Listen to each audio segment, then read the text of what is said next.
Hello, what's up mga ka-J-Vlog? Welcome ulit sa panibagong video. At sa video na to, yan, magpo-phone comparison tayo between sa mga mabibentang budget iPhone sa Green Hills, ang iPhone XR versus the iPhone 11. Ano kaya ang magandang iPhone na pwedeng ma-purchase ngayon sa Green Hills ngayong 2024? So tara mga ka-J-Vlog, check natin.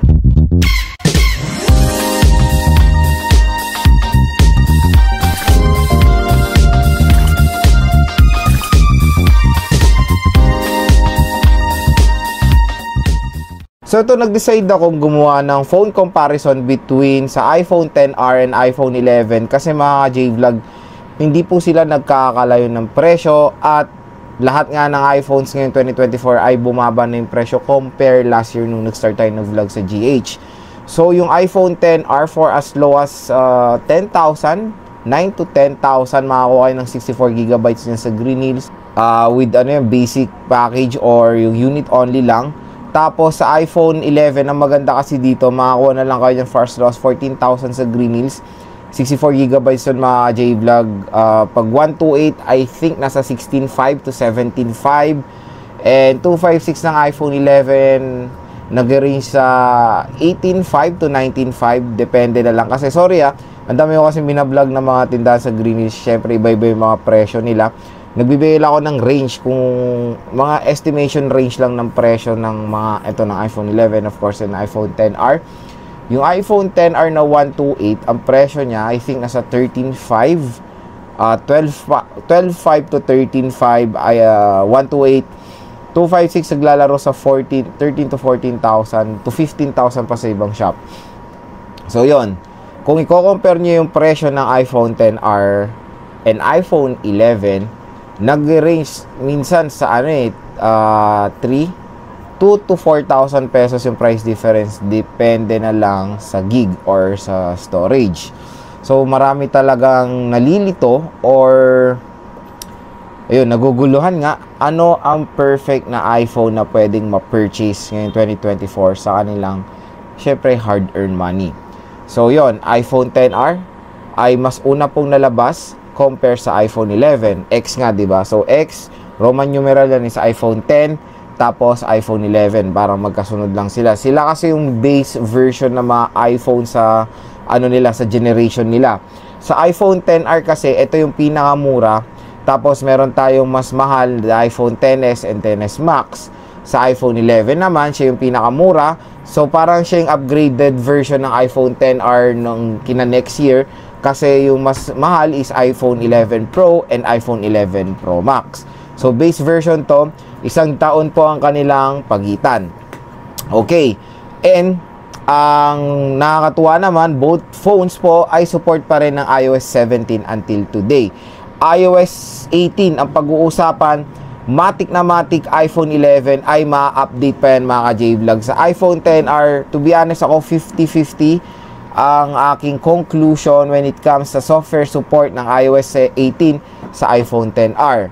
Pero fingers crossed, di ba, na balay natin ma-update pa ng iOS 18 ng iPhone XR. Tingnan na lang natin. Pero ako nasa 50-50 pa yung side ko dyan. So hindi naman meaning pag hindi na na-update yung iPhone ay hindi na siya usable. Matagal pa rin naman siya magiging relevant sa market. iOS 16, iOS 15, okay na okay pa rin yan, di ba? And iOS 14 pa nga sa iba. So, iPhone 7 Plus, very usable pa yan. Marami pa nasusupport ng mga software yan or ng mga applications. Kaya, matik, kung hindi man ma-update yung iPhone XR ngayon 2024 sa iOS 18, matik magagamit nyo pa rin naman siya ng matagal. Pero yon, when it comes naman sa specifications mga ka-J-Vlog, iPhone XR ay equipped ng Apple A12 Bionic chip compare sa iPhone 11 na equip po ng Apple A13 Bionic chip. So, ang maganda rin sa iPhone 11, upgraded na yung camera niya dahil dual rear camera na po sa iPhone 11 compare sa iPhone XR na single rear camera. Syempre, yung nadagdag sa iPhone 11 is yung very famous na 0.5 lens na mahilig ngayon ng mga Gen Z, di ba, na mayroong 0.5 lens. So, kung naghanap kayo ng smartphone na mayroong 0.5 lens, perfect na perfect po sa inyo ang iPhone 11.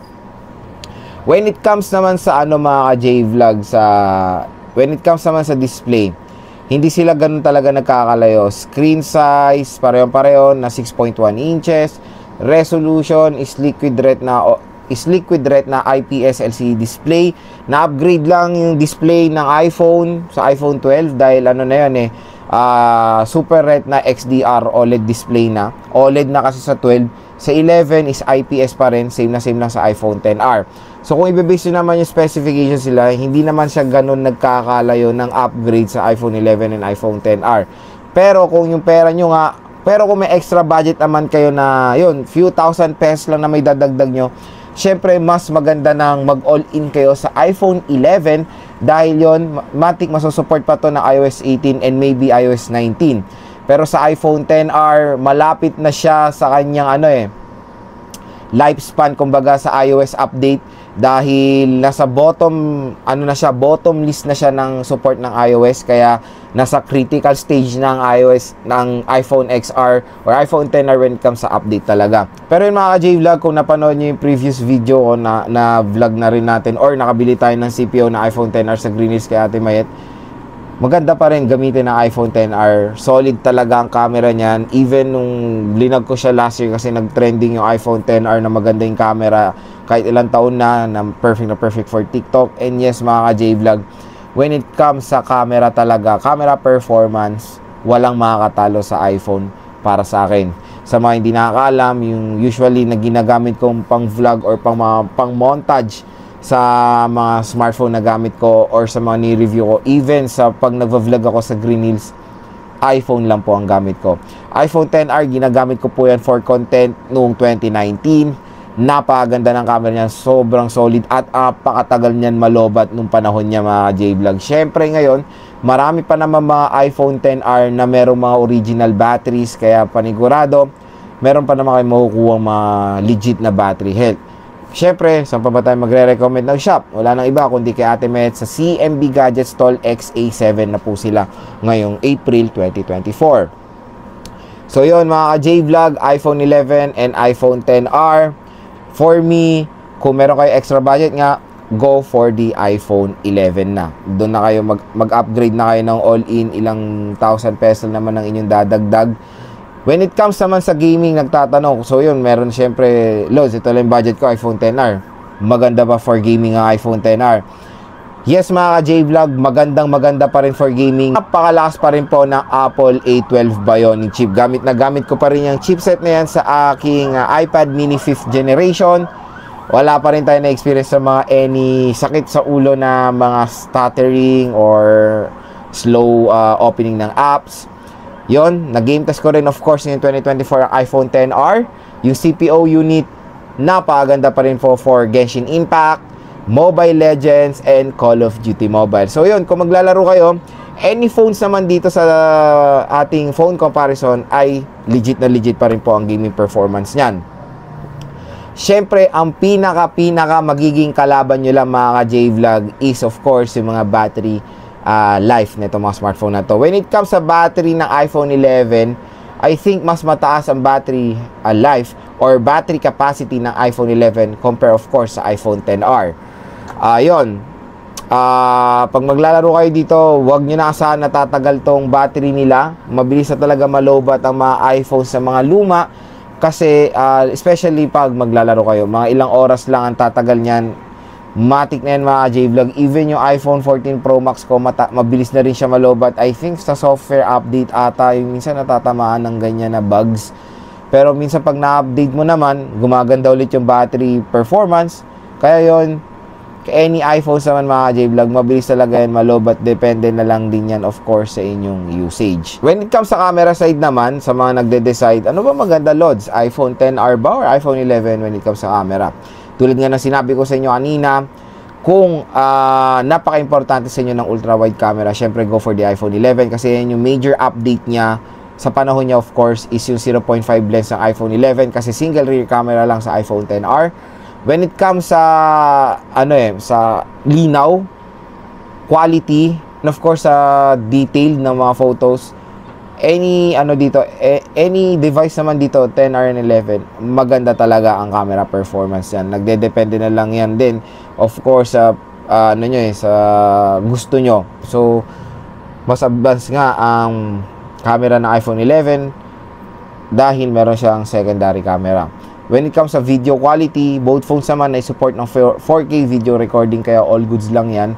Pero ako kasi as a content creator, lalo na sa YouTube, mas nagko-content ako gamit ang Full HD 1080p resolution. Hindi ako ganun nagpo 4K res. Naka-standard Full HD 1080p 60 FPS ako. Kasi to be honest, sa atin dito sa Pilipinas, karamihan na manonood sa atin naka Full HD 1080p lang. Bira lang magpo 4K dahil syempre iba naka-data lang. Kaya yung inisip ko, when shooting a video, Full HD 1080p lang talaga ang sineset ko. For me, mas okay siya. Although, syempre, malinaw ang 4K. Pero syempre, 4K malinaw talaga yan. Sobrang legit yan. Pero kung ako kasi tatanungin when it comes sa shooting methods ko sa YouTube, mas prefer ko ang Full HD 1080p video recording. So yun mga ka-J-Vlog, ang ating phone comparison between the iPhone 11 and iPhone XR. So yun, kung meron iPhone 11, iPhone XR, kung nasa budget side kayo, syempre maganda pa rin i-recommend ang iPhone XR. Tulad nga ng ulitin ko ulit, kung meron naman kayong extra budget, syempre go for the iPhone 11. Mas sulit siya, mas maganda specs, mas powerful yung chipset, additional camera, mas mataas ang battery, and for sure mas matagal po ang software update niyan compare sa iPhone XR. So yun, saan pa ba tayo bibili ng iPhone? Wala na iba kundi kay Ate Mel sa CMB Gadget Stall XA7, second floor Green Hills, San Juan City. Sana po nakatulong po itong phone comparison ko sa inyo kung nagde-decide kayo alin man sa dalawang smartphone na to.